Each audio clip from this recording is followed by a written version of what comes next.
আসসালামু আলাইকুম। আপনারা কেমন আছেন? আশা করি ভালো আছেন। তো আজকে কাঁচা আম ভর্তা করব। কাঁচা আমের ভর্তা এখন সবাই পছন্দ করে, ঠিক তেমন আমিও পছন্দ করি।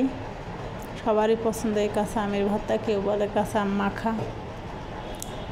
তো এই আমগুলো সুন্দর করে ছিলে আমি ফালি দিয়ে নিয়েছি, নিয়ে একটা কাগজের মধ্যে তুলছি, পাটা শিল দিয়ে থেতা করব। এমনিতেই থেতা করলে সরে যায়, ছিটকে পড়ে যায়। কাগজের মধ্যে তুলে থেতা করলে কোথাও বের হবে না। তো আমার প্রাথমিক বুদ্ধি, তো এইভাবে সবগুলো সুন্দর করে একদম থেতা করে নেব। তো এই আমটা প্রচুর টক, এত টক আম যে এত টক হয় আমার জানা ছিল না। তো এমনভাবে থেতা করব যেন চাবান না লাগে, মুখে দেওয়া আর গেলা যায়। তো ঠিক এইভাবে আমি থেতা করে নিয়েছি।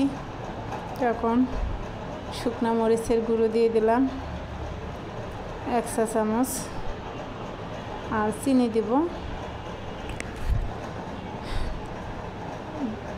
হাফ কাপ করে, 2 বার মিলে 1 কাপ হলো। তো যে যেমন মিষ্টি খান তেমন দিবেন।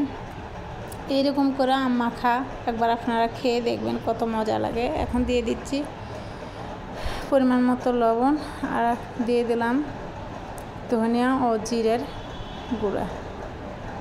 এখন দিয়ে দেব সরিষার তেল, একদম খাঁটি সরিষার তেল।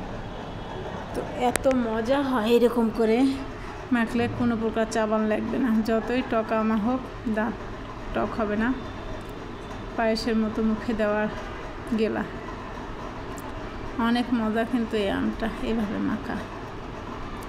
প্রথমে মেয়ে বলতেছে, বাবা আমি এত টক আম খাবো না। তারপরে ওকে জোর করলাম, একটু খেয়ে দেখো কেমন লাগে, যদি ভালো না লাগে খেও না। তো একবার মুখে দিয়ে অনেক ভালো লাগছে।